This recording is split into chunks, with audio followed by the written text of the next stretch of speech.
예, 안녕하십니까. 법무법인 1인의 김주은 변호사입니다. NFT를 이용한 자금 세탁 리스크 방지 방안에 대해서 한번 발표를 해보도록 하겠습니다.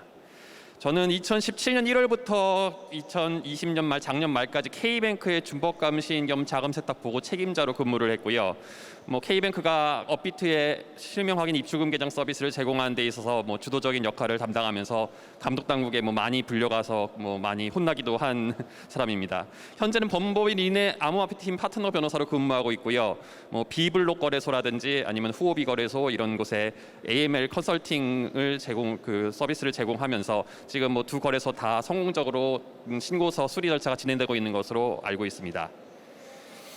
오늘 발제는 자금 세탁 행위 정의 및 실제 적용, 고가 미술품을 이용한 자금 세탁 사례, NFT 마켓을 이용한 자금 세탁 사례, 그리고 마지막으로 자금 세탁 리스크 방지 방안 이런 순서로 진행하려고 합니다.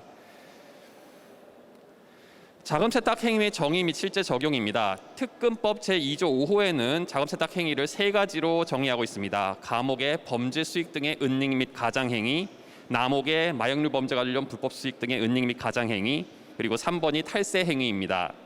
그런데 이번에 마약류 범죄 관련 불법 수익 등의 은닉 및 가장 행위는 감옥의 범죄 수익 등의 은닉 및 가장 행위에 완전히 포섭되는 하위 개념이기 때문에 실질적인 의미가 전혀 없고요. 그다음에 범죄 수익 등의 은닉 및 가장 행위를 하면서 탈세 행위를 수반하지 않는 경우는 거의 없습니다. 내야 할 세금을 더 내거나 세금을 제대로 내면서 범죄 수익 등을 은닉하는 경우는 없기 때문에 범죄 수익 등의 은닉 가장 행위는 99.9% 탈세 행위를 수반한다고 보시면 될 것 같습니다.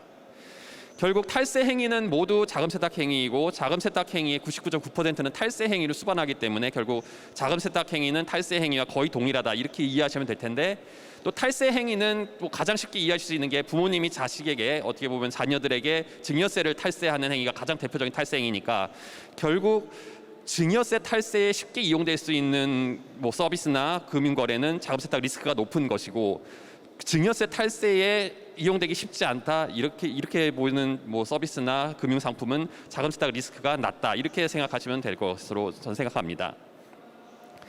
고가 미술품을 이용한 자금 세탁 사례를 살펴보겠습니다. 최근에 3조 원 넘게 이건희 회장님이 모은 컬렉션 작품들이 기부가 되었는데요. 중간에 황소 작품도 있고 좀 야한 그림도 있고 그렇습니다만 구체적인 작품 제목은 저는 잘 모르겠습니다. 근데 이 그림은 아마 다들 알고 계실 겁니다. 리히텐슈타인의 행복한 눈물이라고 김용철 변호사께서 이건희 삼성의 비자금으로 구입해서 이건희 회장님 집 벽에 걸려 있었다고 이제 주장을 한 그림입니다. 이건희 회장님 유족들처럼 훌륭하신 분들은 다 이제 3조 원 넘는 컬렉션들을 다 국가에 기부하셨지만, 만약에 이건희 회장님 유족들처럼 훌륭하지 않은 어떤 고액 자산가 집안이 있다면은 회사의 비자금으로 구입한 고가 미술품들을 자녀들 집에 그냥 벽에다 걸어줌으로써 상속세 증여세를 탈세하는 그런 탈세 행위 내지 자금 세탁 행위가 가능하지 않을까라고 생각을 해봅니다. 미술품 양도 관련 세금을 한번 살펴보면은 1990년에 처음에 이제 60%까지 과세하는 것을 추진을 했다가 미술계의 반대에 따라서 92년, 95년, 2000년 세 차례 법 시행이 연기됐다가 2003년도에 법안이 폐지를 됐습니다. 우리나라가 미술계의 발언권이 그렇게 큰 적은 없었기 때문에 이게 미술계 반대로 인한 것은 아니라고 저는 추정하고요. 아마 고액자산가분들이 사모은 미술품을 세금을 물기 싫어서 아마 이게 국회에서 배려를 해주신 거 아닌가 저는 의혹을 가지고 있습니다. 다만 2007년도에 김용철 변호사의 폭로가 나오면서 2008년도에 다시 미술품 양도소득세 과세가 추진되었고, 2010년도에 그래서 법 시행이 다시 연기됐다가 2013년도에야 이제 과세가 시작됐는데요. 기타 소득으로 분류해가지고 양도소득세 20%만 분리과세하면서 필요경비공제, 장기보유 특별공제 다 적용되기 때문에 사실상 세금이 미술품 과세가 되는 경우는 거의 없다고 알고 있습니다. 특히나 2020년까지는 계속적 반복적 거래의 경우에 사업소득으로 구분해가지고 계속 반복적이면 이게 사업소득세 50%까지도 과세가 가능했는데요. 2021년부터는 화랑 등의 사업장을 갖추지 않으면은 계속적 반복적 거래를 해도 기타 소득으로 과세하도록 되어 있습니다. 이 얘기는 6천만 원, 지금도 이제 6천만 원 이상만 미술품 양도소득을 세금을 부과하고 있는데 5,900만 원짜리를 10번을 거래할 경우에 작년까지는 이게 계속적 반복적 거래라고 해가지고 세율이 50%까지 올라가는 경우도 있었지만 금년 금년부터는 5,900만 원까지만 이제 나눠서 10번을 거래해도 양도소득을 전혀 내지 않는다. 이런 좀 오히려 과세정책적으로 좀 후퇴한 측면이 있습니다. 또한 6천만 원 이상일 뿐만 아니라 이게 또 외국 작가거나 사망한 작가의 작품이어야지 과세가 됩니다. 그래서 6천만 원이 넘더라도 양도일 현재 생존한 국내 작가의 작품은 여전히 과세 대상에서 제외되는 그런 미술품이 그래서 좀 그 탈세 행위에 뭐 이용되고 있는 측면이 있습니다. 상속세 증여세율 뭐 총 참고로 말씀드리면 30억 원 초과되면 무조건 50% 과세가 되기 때문에 뭐 그 50 고가 고율의 세율이 과세된다고 보면 되시고요. 고가 미술품을 이용한 자금 세탁 사례 어떤 게 있을까 한번 생각을 해보면은 부모님이 고가의 미술품을 구입한 후에 미술품 자체를 자녀에게 증여하거나 상속하는 경우가 있을 겁니다. 자녀들이 부모님이 선물해주신 그 증여해주신 미술품을 집에다 걸어놓고 부모님을 존경하는 마음으로 미술품을 감상하면서 살면은 뭐 아무 문제가 없는데요. 이 자녀들이 뭐 부모님만큼 미술에 조예가 깊지 않다 보니까 자꾸만 이걸 현금화하려는 욕심을 가집니다. 그런데 자녀들이 아무래도 아마추어들이다 보니까 이걸 현금화하는 과정에서 이게 국세청에 세무조사도 들어오고 세금이 추징되는 경우도 뭐 왕왕 있다고 합니다. 그러다 보니까 이제 자녀들을 또 애틋하게 살피는 우리 부모님들께서는 자녀들의 현금화 부담까지 좀 덜어주자 이런 그 고민에서 그 자녀들이 저가의 미술품을 구매하도록 한 다음에 부모가 경매를 통해서 고가에 매입한다든지 아니면 자녀를 아예 미대를 보내서 화가를 만들어서 자녀의 그림을 그리게 만든다든지 아니면 뭐 조영남 가수님께서 뭐 하셨던 것처럼 다른 무명 화가의 작품에 그냥 자녀의 이름을 걸고 자녀의 작품으로 만든 후에 그거를 경매에 출품시켜서 고가에 매입하다든지 뭐 이런 뭐 사례가 있을 수 있습니다. 근데 또 이제 경매라는 게 원칙적으로는 뭐 경매 참가자의 신원을 뭐 비밀을 보장한다 이렇게 하지만 뭐 요즘 익명 거래는 뭐 불가능하기 때문에 국세청에서 뭐 세무조사 같은 게 나오면은 다 경매장에서도 다 그 경매 참여자들의 신원을 다 거래 정보를 다 제공을 하고 있거든요. 그러다 보니까 경매도 안전하지 못하다 이렇게 생각해서 부모님들끼리 이제 서로 고액 자산가들끼리 서로 합의해가지고 서로 상대방의 자녀가 가지고 있거나 아니면 상대방 자녀가 뭐 그렸다는 미술품을 서로 구입해주는 고가에 매입해주는 뭐 이런 탈세 방법도 가능하지 않을까. 그리고 뭐 가장 뭐 고도화된 방법으로는 자녀가 무명 작가의 그 미술품을 갤러리에 있는 그림들을 통째로 산 후에 부모가 미술품을 추가로 매입해서 해당 그 미술 작가의 작품의 가격을 높여서 가격 상승을 유도해서 자녀에게 어떻게 보면 양도 차익을 주는 방법이 있을 겁니다.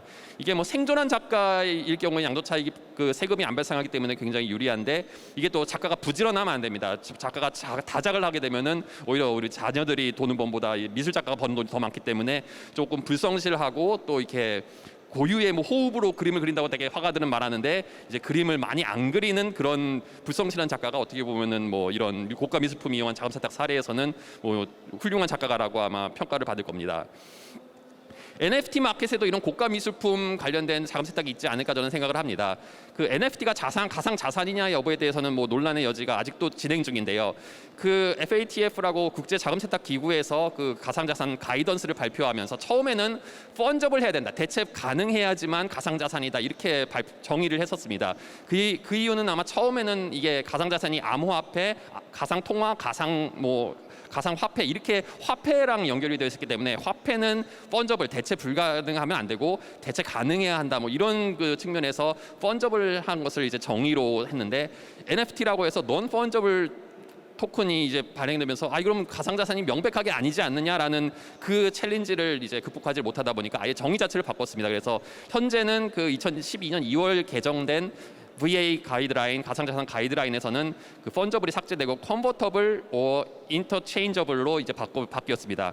하지만 아직도 그 뭐 항공사 마일리지나 뭐 신용카드 포인트나 멤버십 포인트 이런 것처럼 그 non fungible closed loop items 뭐 이런 그 한정된 용도의 이런 그 것들은 아직도 가상자산에 제외한다 이렇게 돼 있기 때문에 NFT가 뭐 가상자산에 속한다 뭐 아닌다 이거에 대해서는 아직도 명확한 정리는 되어 있지 않은 상황입니다. 우리 대한민국 정부의 견해를 한번 알아보면은 그 10월 국정감사에서 홍남기 경제부총리께서는 현재까지는 NFT에 대한 과세와 관련하여 가상자산은 아니라고 해석하는데 일각에서 가상자산을 포함해달라는 요구가 있어 검토 중이라고만 답변을 했습니다. 뭐 앞에 가상자산 아니라고 해석한다는 건 뭐 정치적인 답변 같고요. 결국은 정부에서도 이거를 가상자산으로 포함시켜서 세금을 부과하려고 하는 그런 노력을 추진 중이라고 해석하는 것이 맞을 것 같습니다. NFT 마켓에서 거래되는 거래되는 NFT를 이용한 자금 세탁 사례도 뭐 고가 미술품과 비슷한 방법이 가능할 겁니다. 부모가 자녀에게 NFT를 직접 전송해서 상속 증여세 탈세가 시도가 가능할 거고, 자녀가 NFT를 발행한 거를 부모가 직접 그냥 고가에 매수해 줌으로써 상속 증여세 탈세가 가능하고, 자녀가 저가에 매수한 NFT를 부모가 고가에서 직접 매수해 주는 방법도 가능할 것입니다. 또한 그 자녀가 특정 NFT를 매수한 후에 부모가 이제 동일한 종류의 NFT를 추가 매수해 가지고 어떻게 보면은 양도 소득을 자녀에게 챙겨주는 방법으로 어떻게 보면은 자금 세탁 행위도 가능할 것이고요. 특히 뭐 그 다 알고 아시다시피 2021년 금년까지는 가상자산의 양도 소득에 대해서 양도소득세가 부과되지 않기 때문에 사실상 금년까지는 이런 방식의 탈세 행위에 대해서 처벌이 어려운 측면이 있습니다. 일반적인 가상자산에 비해서 NFT가 조금 더 자금 세탁 방지 측면에서 취약한 면이 있는데요. 일반 거래소 이용자들이 NFT 거래를 활발하게 하지는 않고, NFT는 특정한 기호와 취미를 가지고 있는 한정된 부류의 사람들만 이용하기 때문에 가격 통제 내지는 가격 조작이 매우 용이합니다. 또한 대형 거래소의 특정인이 만든 가상자산을 상장하는 것은 굉장히 쉽지 않은 일입니다. 현재 규제 상황에서는. 그런데 NFT는 아무나 만든 NFT를 비교적 쉽게 NFT 마켓에 상장시켜서 거래할 수 있도록 현금화하는 것이 가능합니다. 또한 창작물 관련 저작권 등의 권리와 결합되어 있기 때문에 NFT는 거래 금액이 부당하다는 점에 대해서 과세관청이나 감독당국에서 이걸 입증하기가 굉장히 어려운 측면이 있습니다. 그래서 그러면 NFT를 이용한 자금 세탁 리스크를 방지하기 위해서는 어떻게 해야 되느냐? 첫 번째는 NFT 마켓에서도 본인 확인을 철저히 해야 한다고 생각합니다. 익명 거래를 허용한다. 이거는 어떻게 보면 레드라인이라고 생각합니다. 이건 대한민국 정부도 당연히 이건 허용 못할 거고요. 전 세계 어느 정부도 익명 거래를 NFT 마켓에서 허용한다. 이런 걸 허용할 수는 없을 겁니다. 그리고 NFT를 현금화하는 거래의 경우에 나중에 뭐 감독당국이나 과세당국에서 그 거래를 추적할 필요가 있을 때 그 거래 관련 정보를 제공할 수 있도록 일정 기간 이상 보존해야 할 필요가 있을 겁니다. 특검법상에 5년 이상 그 자료를 보존하도록 하고 있는데, 그거에 준해서 5년 정도는 보존하시는 것을 권장드립니다. 그리고 NFT를 현금화하는 거래에 대해서는 가상자산에 비해서 더욱 엄격한 의심거래 모니터링하고 의심거래 보고를 하는 것이 필요하다고 생각합니다. 금융위원회의 암호화폐 관련 자금 세탁 방지 가이드라인에 보면은 그 1일 1,000만 원 또는 일주일에 2,000만 원 이상의 그 거액의 거래에 대해서는 그 의심 거래 보고 여부를 한번 검토해 보라, 이렇게 이제 권고를 하고 있는데요. NFT는 가상자산에 비해서 리스크가 작지 않기 때문에 이거보다 조금 더 엄격한 기준을 적용해서 뭐 1일 500만 원 아니면 일주일에 1,000만 원 이런 더 엄격한 기준을 적용해서 모니터링 대상을 선정하시는 게 바람직하고요. 이걸 또 검토만 하시고 이거는 뭐 다 NFT 거래니까 자금 세탁 위험이 없다고 생각하시면 의심 거래 보고를 전혀 제출하지 않으시면은 이거는 좀 그 자금 세탁 시스템이 제대로 되어 있다고 설명하기가 어려우실 거고요. 최소한 제 생각에 미술품 양도소득 과세 기준인 6천만 원 이상의 그 NFT 거래에 대해서는 원칙적으로 의심 거래 보고를 제출하는 것으로 운영하시는 것이 안전하지 않을까 생각합니다. 이걸 종합을 해보면은 NFT 마켓에서도 본인 확인은 당연히 해야 되고, 한 5년 정도 자료를 보존하시는 것이 바람직할 거고, 1일 1,000만 원, 최소한 1일 1,000만 원, 일주일 2,000만 원 정도의 고액 거래에 대해서는 모니터링 대상으로 이게 시스템상 추출되도록 그 시스템을 세팅을 하셔가지고 의심 거래 보고를 제출할지 여부를 검토하셔야 되고, 최소한 6천만 원 정도 이상의 고액 거래에 대해서는 NFT 거래에도 의심 거래 보고를 제출하시는 걸로 운영하셔야 되는 것이 맞지 않나 저는 생각합니다. 잘못된 적용 사례입니다. 제가 종합드린 거를 오해하고 싶어 하시는 분들이 좀 있을 것 같아서, NFT를 6천만 원 미만으로만 거래해야 되도록 하면은 자금 세탁 방지 시스템은 따로 구출할 필요가 없나요? 아니면 6천만 원 미만의 NFT 거래는 의심 거래 보고 등 자금 세탁 방지와 관련해서 아무 걱정 안 해도 되나요? 뭐 6천만 원 이상의 NFT 거래만 의심 거래가 보고하도록 시스템 구축하면은 다 된 건가요? 뭐 이렇게 이제 질문하시는 분이 있을 것 같은데 다 틀린 질문입니다. 그 NFT 제가 설명드린 거는 자금 세탁 보고 시스템을 어떻게 해야 될지 몰라서 아무것도 손 놓고 아무것도 안 하고 계시는 NFT 사업자분들께 최소한 이 정도는 해야 된다라고 제가 말씀을 드리는 거지, 이것만 하면 다 된다, 이것만 하면 문제 없습니다, 이건 절대 아닙니다. 이 5,900만 원짜리로 뭐 10회, 뭐 100회에 걸쳐서 분산해가지고 분산해서 거래하는 경우도 있을 수 있고요. 차명 거래도 있을 수 있고, 여러 가지 자금 세탁 기법들이 계속 발전될 것이기 때문에 그거에 대한 감시를 게을리하시면 안 됩니다. 또한 현재 가상자산 거래소에서 만약 6천만 원보다 더 엄격한 기준을 적용하고 있는데 NFT 마켓을 6천만 원으로 말씀하시면은 뭐 현재 기준을 저희는 너무 괜히 엄격하게 했던 거네, 좀 완화해도 되는 거 아닙니까?라고 묻으신다면 그것도 좀 곤란합니다. 그 자금 세탁 시스템을 뭔가 완화한다는 것은 굉장히 합리적인 이유와 세심한 주의가 필요한 영역이고요. 뭐 이런 강연에서 제가 뭐 6천만 원을 기준을 일응의 기준 최소한의 기준을 말씀드렸다고 그거를 뭐 6천만 원으로 완화할 수 있는 정당한 근거로 인정받기는 어렵습니다. 이 자금 세탁 방지 체계라는 게 어떻게 좀 일종의 종교적인 색채도 있고요, 구도자적인 그런 성질이 있습니다. 끊임없이 노력해야 되고요. 이만하면 됐다, 충분하다, 이제 됐습니다, 이런 평가는 뭐 간혹당도 그렇고 뭐 아무도 그런 얘기를 할 수는 없는 겁니다. 끊임없이 노력하고 최선을 다해야 되고 끊임없이 갈고 닦아야 하는 분야이기 때문에요. 이거는 뭐 최선을 다해서 자금 세탁 방지 시스템을 구축하시는 게 그 정답이지만 그게 최선을 다하기가 사실상 어려우시다면은 그 최선을 다하시는 연기라도 하셔야 되는데 그 연기를 그냥 대충 하시면 절대 안 되고 혼신의 힘을 다해서 최선을 다하고 있다라는 연기를 하셔야지만 자금 세탁 시스템을 구비하셨다라고 그 말씀하실 수 있는 겁니다. 뭐 여기까지가 이제 저의 그 발표 내용을 말씀드렸는데요. 뭐 그 들으시는 분들 중에서는 야 무슨 NFT 거래한 사람들 다 잠재적인 탈세범으로 오해하고 있는 거 아니냐, NFT 거래소는 다 뭐 자금 세탁의 온상이냐, 이렇게 불쾌하다 이렇게 생각하시는 분들이 있을 수 있는데 뭐 이거는 어떻게 보면 NFT 산업이 발전하기 위한 최소한의 그 필요 조건들을 저는 생각합니다.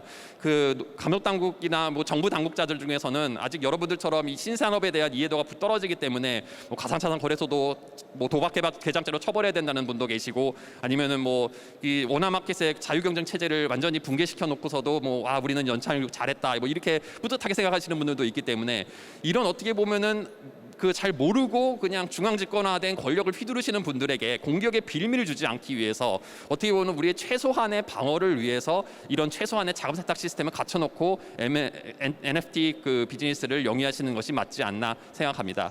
뭐 참고로 그 비블록 거래소에서는 그 가상자산 거래소를 운영하면서 NFT 마켓을 새로 열 때에 그 신규 상품, 신규 서비스에 대한 그 위험 평가를 하도록 돼 있기 때문에 그런 그 위험 평가를 했는데 아마 NFT 마켓을 새로 열고자 하시는 가상자산 사업자분들께서도 아마 그 신규 위험 평가, 신규 서비스에 대한 위험 평가는 반드시 거치는 것을 제가 참고 삼아 말씀드립니다. 예, 이상입니다. 감사합니다.